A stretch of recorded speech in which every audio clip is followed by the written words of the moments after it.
우리는 다윗이 위대한 하나님의 사람이라는 것을 잘 알고 있습니다. 하나님의 택하심 속에 하나님의 뜻대로 이제 다윗이 왕이 되게 됩니다. 그러나 우리가 잘 아는 것처럼 다윗의 삶은 사실 평탄치가 않았습니다. 하나님의 기름 부음 받은 자의 삶,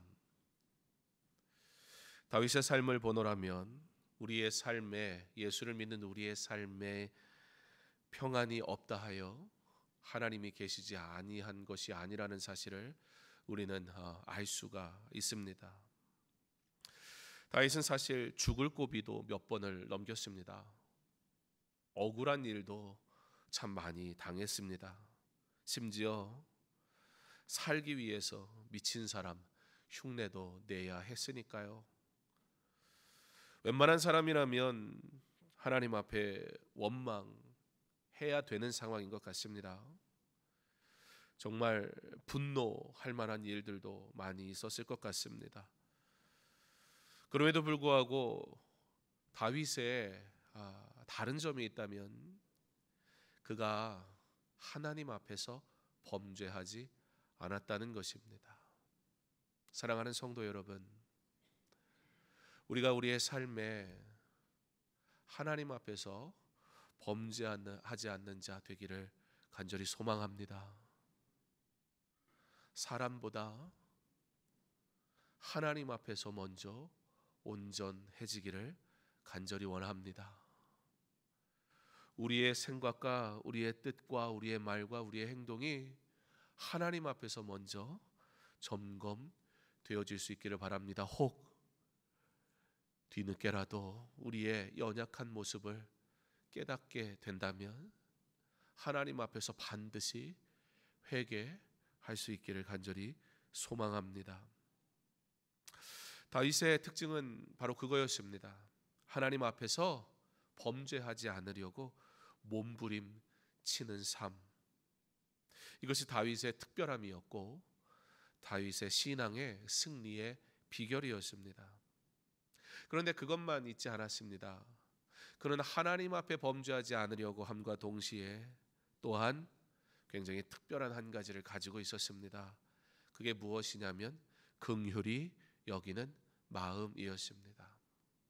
우리는 하나님께서 우리를 긍휼히 여기신다라고 말합니다. 그러므로 우리들도 긍휼히 여기는 자 되어야 할 것입니다. 참 어려운 일입니다. 자기를 죽이려고 했던, 어떻게 보면 원수였던 사울과 그의 아들들의 죽음의 소식을 접한 다윗, 사실 그래 잘 되었다라고 순간 생각이 들지 않을까요? 아니면 뭐 잘 되었다까지는 아니어도 자기의 행한 일에 대해 받은 거야 라고 그렇게 말하고 싶지 않을까요? 왜요? 그래야 어떻게 돼요? 내가 옳은 게 되잖아요. 그 사람이 결국에는 잘못돼 버려야, 망해 버려야, 그거 봐 내 말이 맞았잖아 라고 할 수 있게 되니 어쩌면 우리는 은근히 그가 결국에는 잘못되기를 기대하게 될지도 모릅니다. 그게 우리의 마음이란 말입니다. 그런데 사울은 그렇게 하지 않았습니다.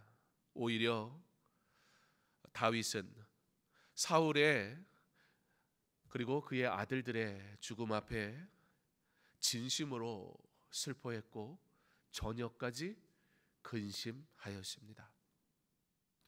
오히려 사울의 죽음을 자신의 성공의 기회로 만들려고 거짓 보고를 했던 사람을 향해서 다윗이 사울이 죽었다 그러면 기뻐할 줄 알았거든요. 무슨 얘기예요? 그만큼 주변에 있는 사람이 볼 때도 다윗이 꽤나 힘들었다는 것을, 사울 그러면 막 이름만 들어도 치가 떨릴 만한 그러한 사람이라는 사실을 사람들이 알았단 말입니다.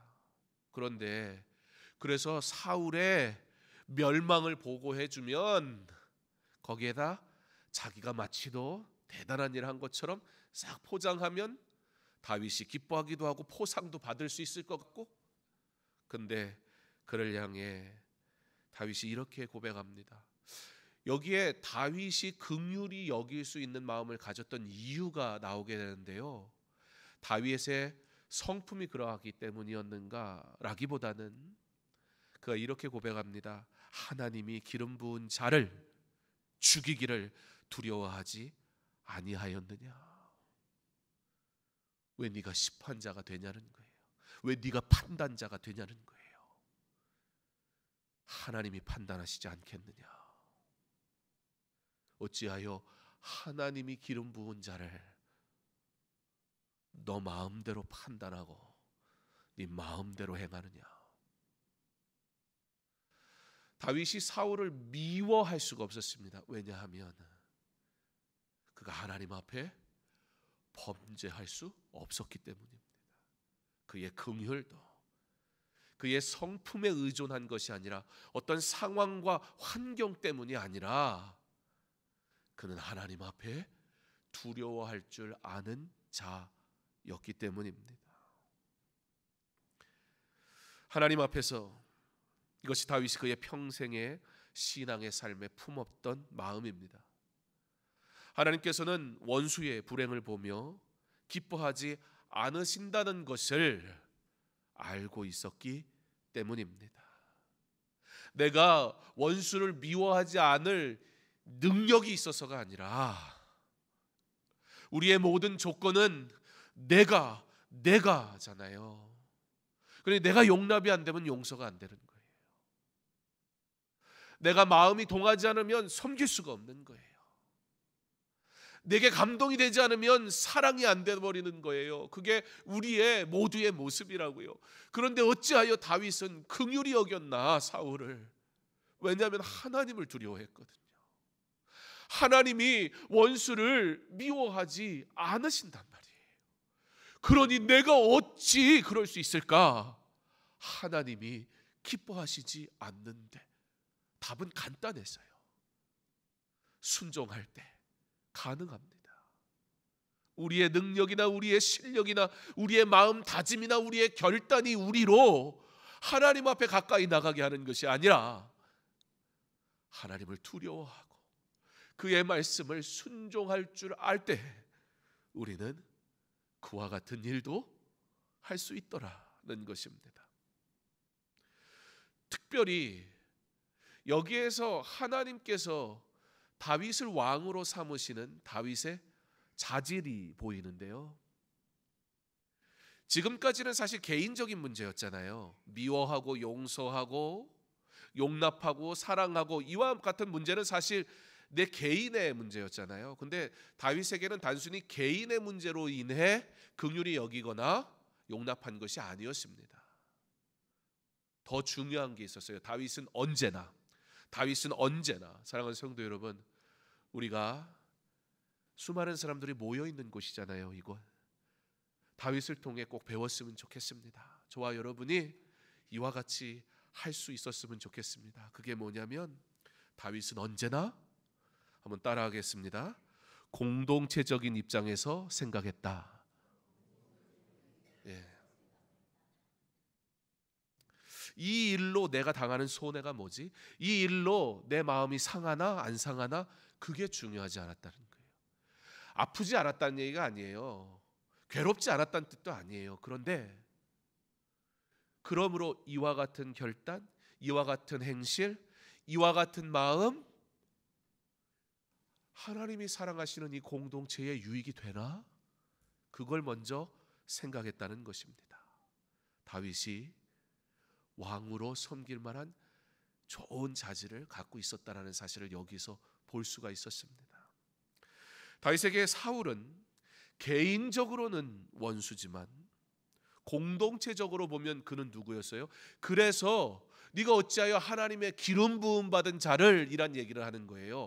기름 부음 받은 자의 어떤 위엄이나 기름 부음 받은 자의 어떠한 권세를 얘기하는 게 아니에요. 어찌 감히 왕을, 사실 거기에 초점이 있는 게 아니라 누가 세우셨느냐는 거예요. 거기에 초점이 있는 거예요. 자신이 속한 공동체, 자기도 뭐다? 이 공동체의 일원이다. 이 공동체에 내가 주인이 돼버리면 그런 생각 안 해요. 왜요? 공동체가 내 밑에 있으니까.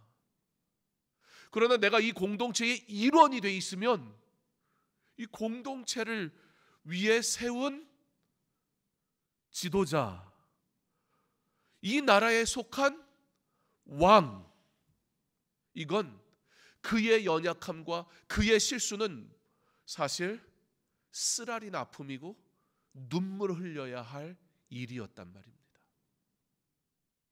한 나라의 왕이 지금 죽임을 당했단 말이에요. 숱한 위협과 죽을 고비를 넘긴 다윗 입장에서 사울의 죽음은 개인적으로 너무 다행한 일이고 어떻게 보면 정말 뛸 듯이 기뻐해야 할 일이었지만 사실 왕을 잃은 나라 전체적으로 볼 때 이 일은 비통한 일이었단 말입니다.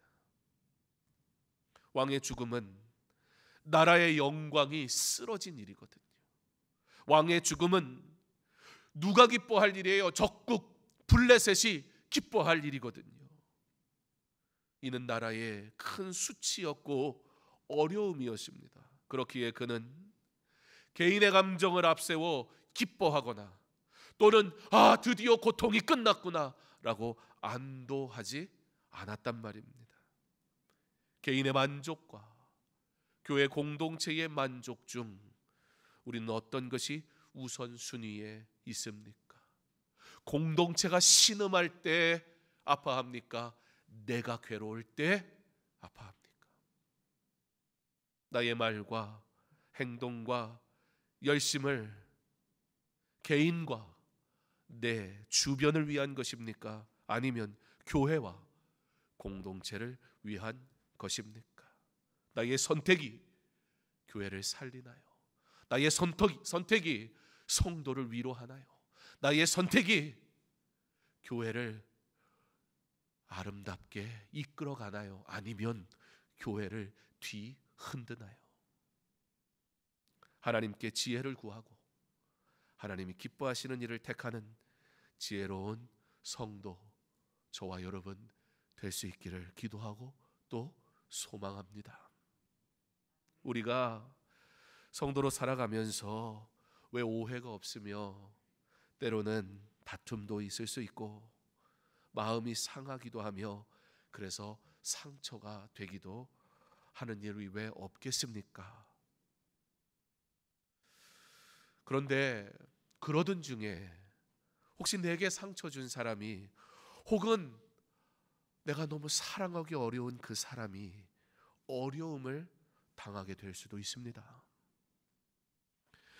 여러분, 다윗의 공동체적인 입장이라는 것은요, 사실 이런 거였습니다. 그 사람의 아픔, 그 사람의 눈물, 그 사람의 약함, 그 사람의 실족은 결코 누구와 무관하지 않다? 나와 무관하지 않다. 이 고백을 할 때 도무지 용납이 안 되던 일이 용서가 되기 시작해요. 왜요? 내가 잘못해놓고 분노할 수 있습니까? 불가능합니다. 정상적인 사람이라면. 그러므로 누군가의 아픔은 어떠한 이유에서라도 그와 나와의 관계가 무엇이었든지 간에 결코 기뻐할 일이 아닙니다.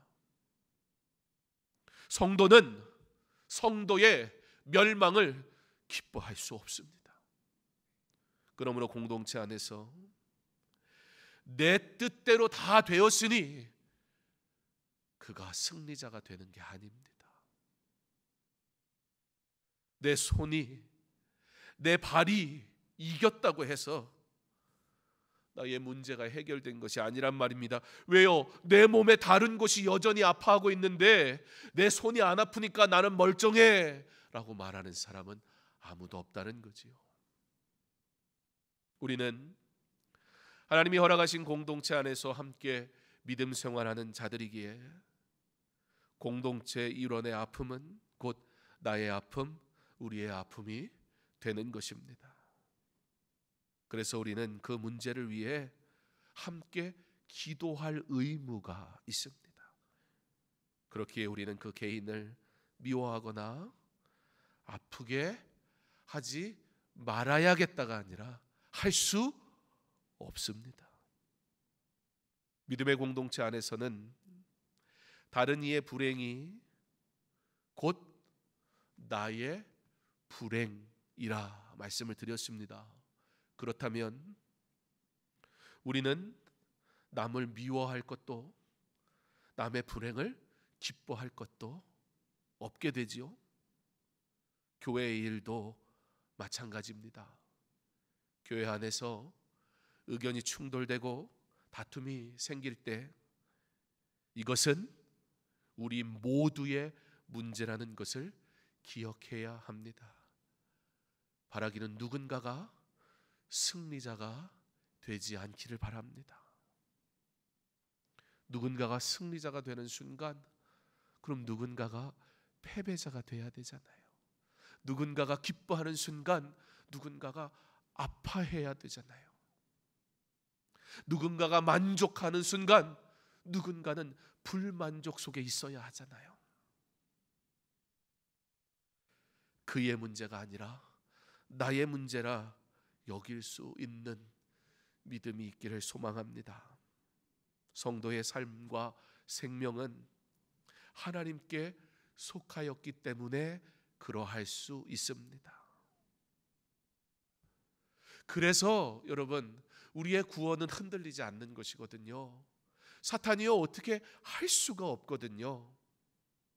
여러분 그래서 사탄이 선택한 방법이 바로 그거예요. 서로 시기하고 질투하고 분내고 미워하게 만드는 법. 왜요?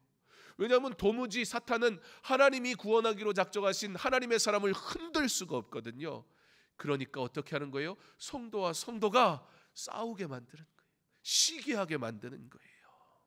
그렇게 해서 하나님으로부터 멀어지게 만들어 놓습니다. 누가 기뻐합니까?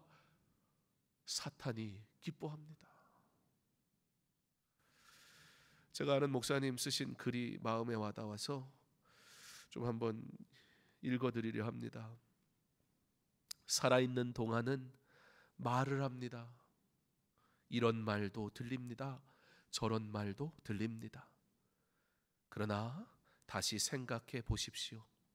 이도 내 가족이요, 저도 내 가족입니다.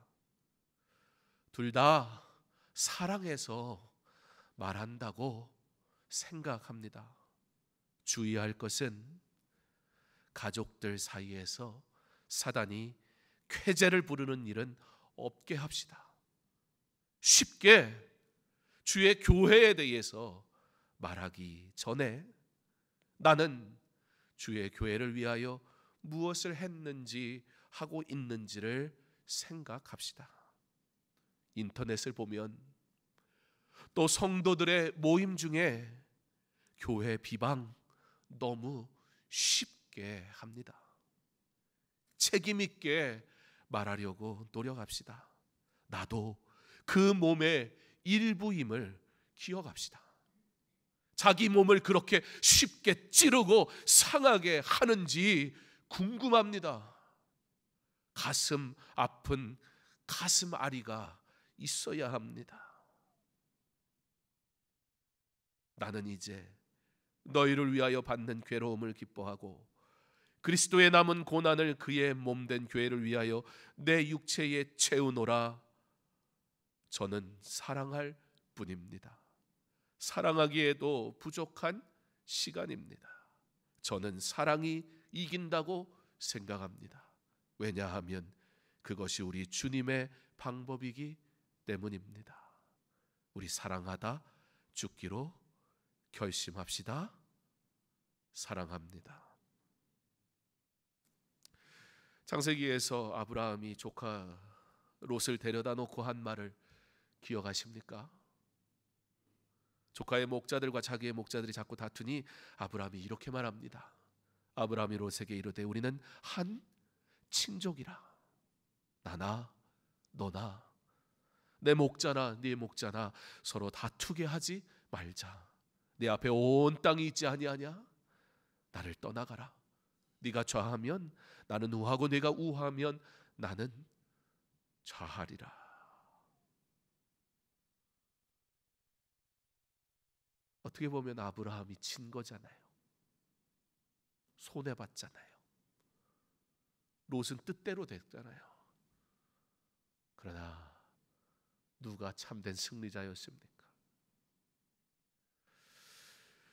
더군다나 여러분, 이 대화가 이루어지는 현장을 잘 보면요, 거기에 아브라함과 롯의 목자만 있었던 게 아닙니다. 이거 굉장히 중요합니다.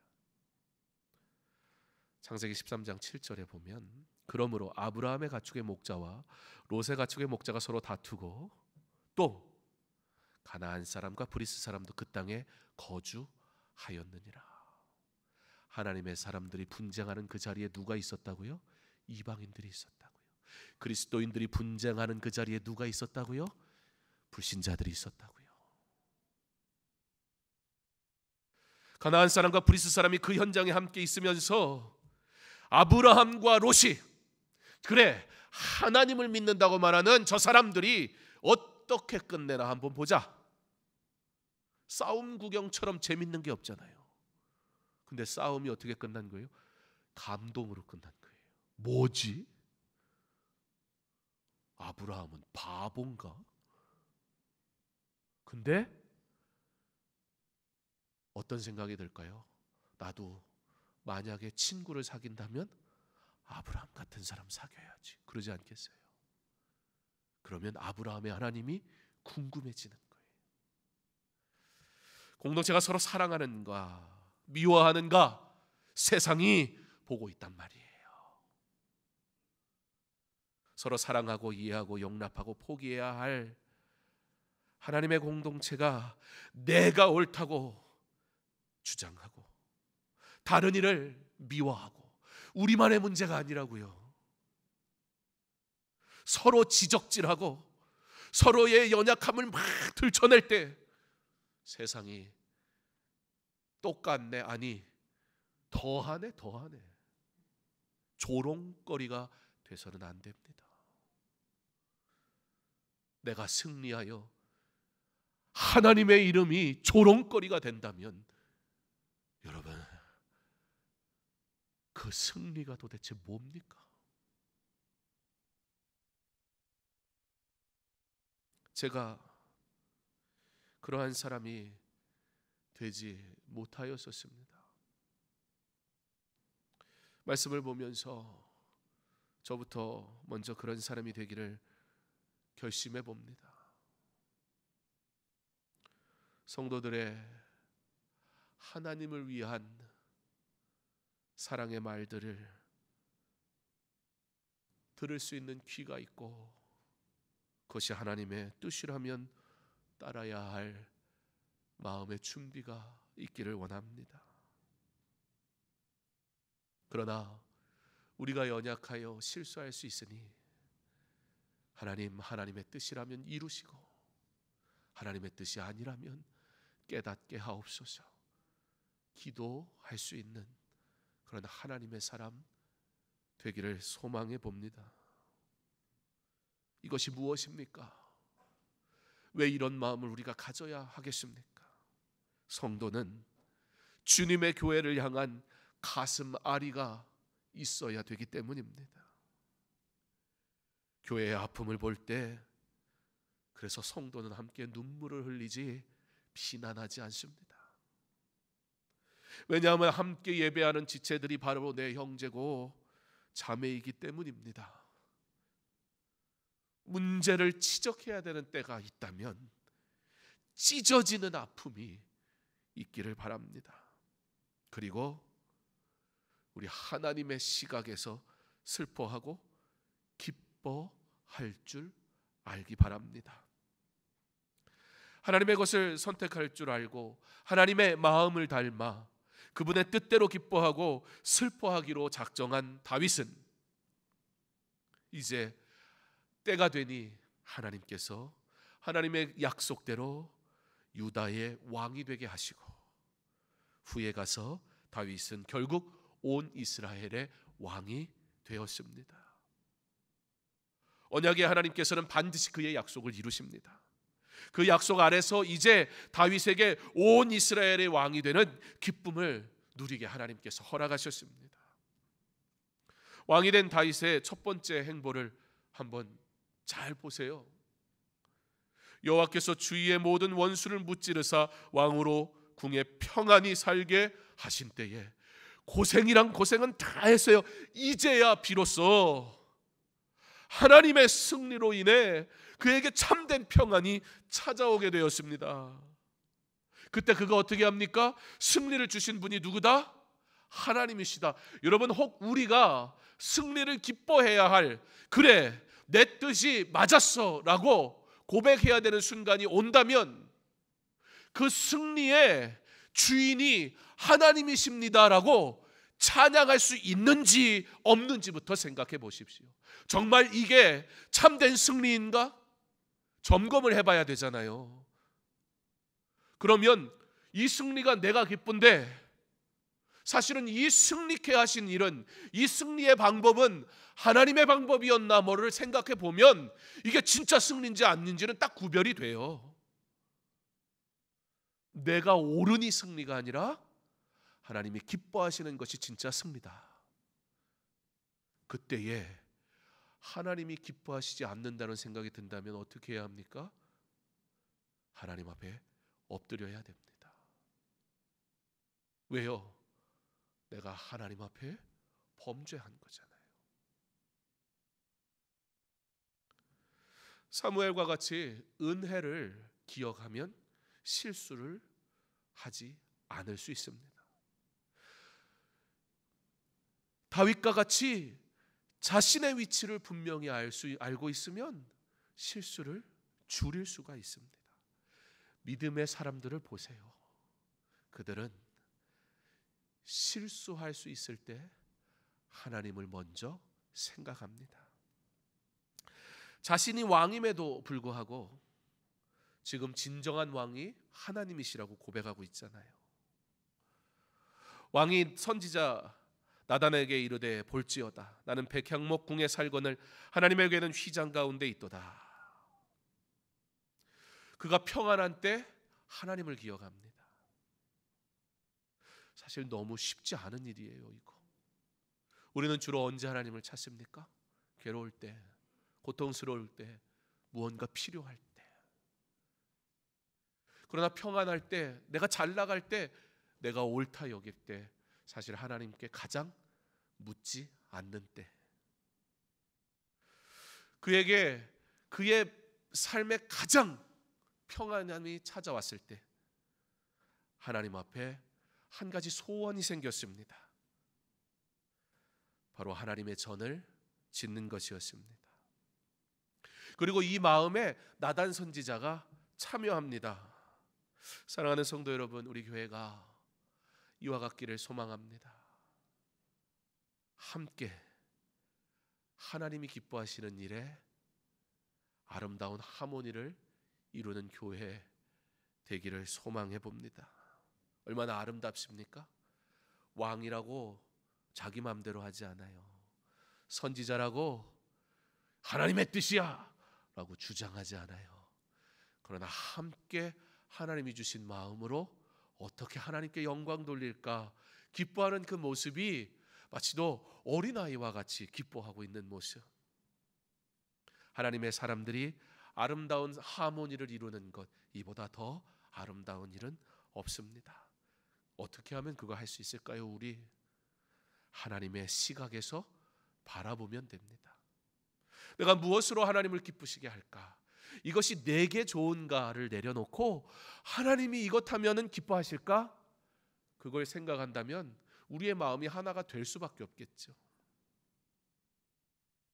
하나님의 뜻에 부합한 소원을 가지는 공동체, 하나님의 뜻에 부합한 소원을 함께 구할 때 아름다운 하모니를 낼 수 있는 공동체 되게 하실 줄 믿습니다. 물론 그때에 나의 개인적인 생각은 다를 수도 있음에도 불구하고 말입니다. 그때는 원수를 사랑하고 사울을 위하여 눈물 흘렸던 다윗과 같이 내 뜻은 그거하고 다른데? 그럴 때는 사울을 사랑한 다윗을 생각해 보기를 바랍니다. 그러면 내 생각을 내려놓기 시작할 수 있을 겁니다. 그런데 여러분, 여기에서 가장 큰 핵심은 사실 그들의 아름다운 하모니에도 있지만,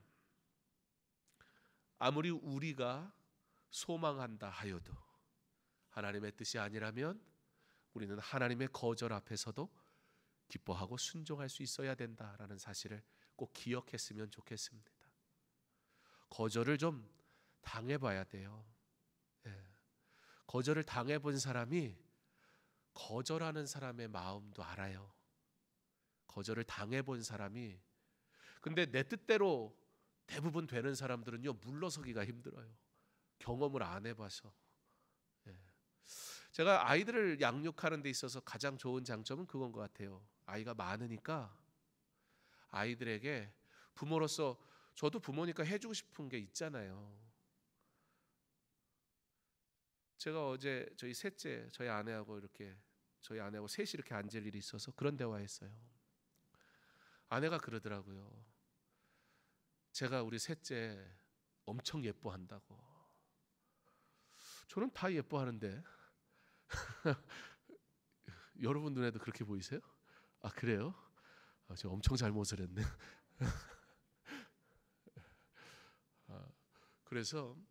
그러면서 아내가 하는 얘기가, 만약에 지영이 얘 하나였으면 아빠가 아마 해주고 싶은 거 다 해줬을 거래요. 근데 제가 부인을 못 하겠더라고요.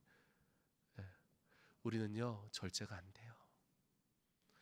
왜냐하면 우리는 사랑이라는 이름으로 욕망 덩어리거든요. 욕심쟁이거든요. 그리고 그걸 뭐라고? 사랑이라고 싹 커버를 하거든요.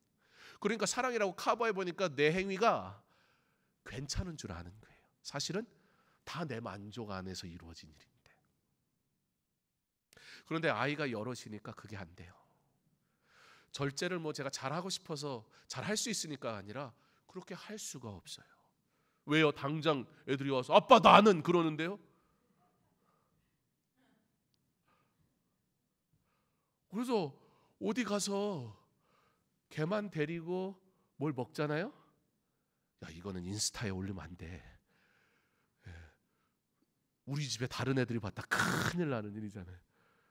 근데 입이 근질근질 해가지고 집에 가서 슬쩍 얘기했다. 그럼 난리가 나는 거예요. 나는 어떻게 그럴 수가 있냐. 애가 많으니까요, 좋은 게 있더라고요. 저희 집 애들은 지금까지도 엄마 아빠가 자기들을 집에 놔두고 나가면 좋은 거 아닌가요? 그죠? 자유다 그래야 되는데 자기들 놔두고 나가면 난리가 나요. 왜 대학생이 됐는데도 어딜 가면 같이 가야 된대. 부럽죠. 엄청 부럽죠. 더 나세요. 제가 어떻게 가르친 건 아니에요. 제가 절제를 배우니까 아이들도 절제를 배우더라고요. 그러나 그 절제가 절대 사랑의 부족함이 되진 않습니다. 무슨 얘기를 하고 싶은 거냐면, 하나님을 향한 열정이 넘쳤어요. 나단과 다윗이 합이 맞았어요. 그런데 하나님이 뭐라 그래요? 안 돼 그러세요. 안 돼. 그랬더니 다윗이 어떻게 해요? 그것도 감사하게 여겨요. 그때야 하나님이 축복하시는 거예요. 너의 후손을 통해서 이룰 것이고 너에게 내가 복 주겠다. 네가 나의 집을 짓고 싶어 했느냐? 하지 마라. 아니, 내가 너의 집을 지어줄게 라고 말씀하십니다.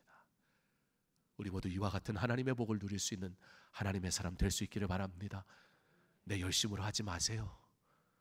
내 열심은요, 내 만족이 됐기 때문에 하나님이 이미 네가 받을 복 다 받았다 그러세요. 내 수준만큼 받겠습니까? 아니면 하나님이 주시는 진짜를 받겠습니까? 하나님이 복 주시기 원하시는 하나님의 사람 될 수 있기를 간절히 소망합니다. 다윗은 하나님 앞에서 이와 같이 살았습니다. 오늘도 우리가 하나님 앞에 섰으니 우리 하나님 앞에서 다윗과 같이 온전하기를, 거절도 은혜임을 기억함으로, 그러므로 언제든지 감사로 하나님께 영광 돌리는 저와 여러분의 삶이 될 수 있기를 주님의 이름으로 축원합니다. 우리 다 함께